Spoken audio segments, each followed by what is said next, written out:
So I had this question on one of our last ACH trainings, which is stop, when I'm seeing an unconscious moment or my clients seeing something like visualizing something or feeling something or experiencing something, what should I do next? And the conclusion from that, the student, which is fine, it is what it is, but I want to give you a better resource and a better thing to do, guys, is he says, in the past, what I would do is tell my client to give their emotion or their feeling a shape or a color or a name. Is it male? Is it female? Is it tall? Is it short? Is it rectangular? Is it square? Is it red? Is it blue? And you definitely don't want to do this, okay? Now, to keep this simple, I'm going to explain it like this. When your client's having an experience or a atypical experience, being atypical, it's not going to be the same for everybody. Emotion, feeling, visualization, experience, that could be feeling a tingling in their body to visualizing a unicorn. It doesn't matter what it is. I do not want to tell my client to give that thing meaning. I do not want to tell my client what to do with that thing. Now, this is a big one, and you can always put this aside to like telling a client how to go into trance, or telling a client how to have their breakthrough, or telling a client to hug their inner child. What you're doing here is you're now telling a client what to do based on what you want them to do, and this is always incorrect. The unconscious mind of your client is way smarter than you. And believe me, it does not like to be told what to do, despite what everyone says. Like, it's like the unconscious mind will just listen, to you, and it will take on any suggestion, which is irrelevant. That's fictitious. That's not true. What we don't want to do is when our client's having an experience, tell them what to do with it. So I never want to tell my client, hey, you're feeling tingly in your body. What color is it? What shape is it?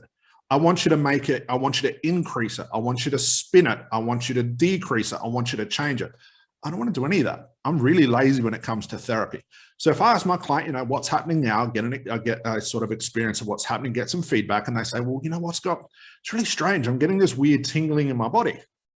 I'm going to go, great. So you're getting a tingling in your body. All I'm going to do is put more of their attention on it. Okay. I'm not going to say, hey, great.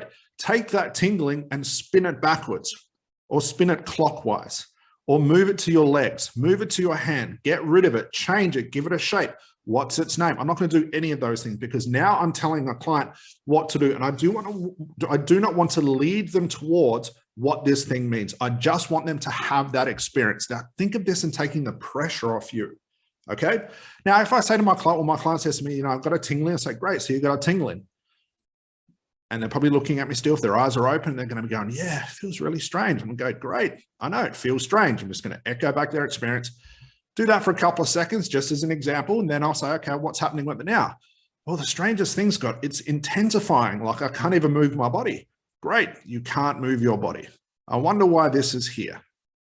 And I'm just going to throw out a postulate, a question that gets them thinking about that. I do not want to say that this is here because of this. Now, I don't want to go down the rabbit hole with this, guys, because this is a long explanation. I want to keep it short, but I hopefully get my point here. I'm not going to say, hey, I want you to give this a meaning. This is here because you want to become a non-smoker. And I wonder what the tingling is telling you about becoming a non-smoker. Maybe it's because every time you had a cigarette, this would occur. I guess this means, and you can tell what I'm doing there, I'm leading the conversation. I'm telling them what to do with it. I'm going to let them have the experience. Say, okay, well, what's happening with it now? Well, it's strange. The tingling starting to grow. Great. I wonder why this has showed up today. And they're going to think about it, more attention on it. And they'll say, well, it's really strange. All of a sudden, I got this memory of my mother.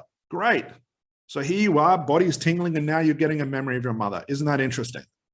Yeah. And then all of a sudden, I'm feeling like the tingling is going away. My body's really heavy now. Sort of see where I'm going, guys. Okay.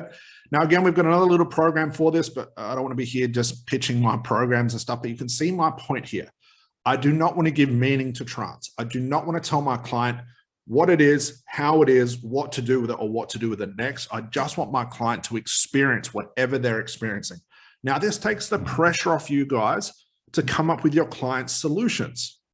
The solutions my lawyers had to quitting smoking and the reasons, the real root cause, was so freaking weird and strange and unique to them.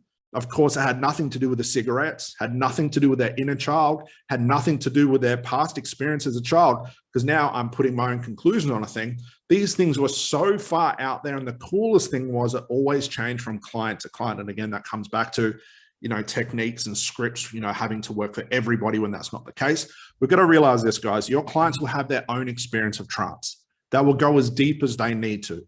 They will come up with their own resources, their own conclusions, and they will definitely come up with their own solutions to their problem. But if you start forcing a solution, trying to give them an answer or leading them down, above their timeline or whatever you're doing, you're now telling a client what to do. And you're basically saying to their unconscious mind, hey, I'm smarter than you, go and do this. Now, there's one thing we realize about the unconscious mind. A lot of people say it'll do what you want it to do.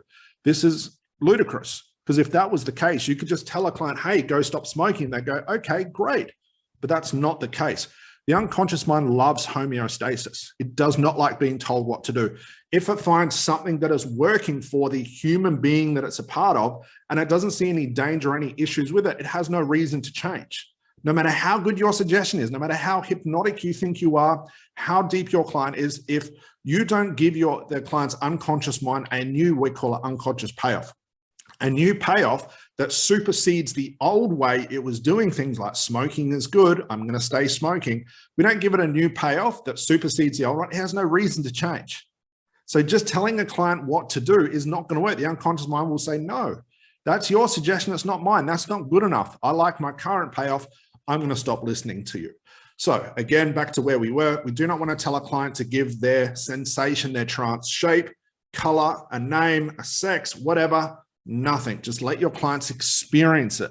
Sit in that experience and just wait to see what comes up. Because the cool thing about when your client's sitting in that experience, that's when those aha moments come up. And those aha moments are the resources. They're the realization. They're the insight into the root cause. Okay, guys?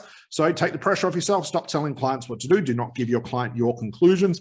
Do not give a client a solution. Just let them sit in that experience and notice what happens next.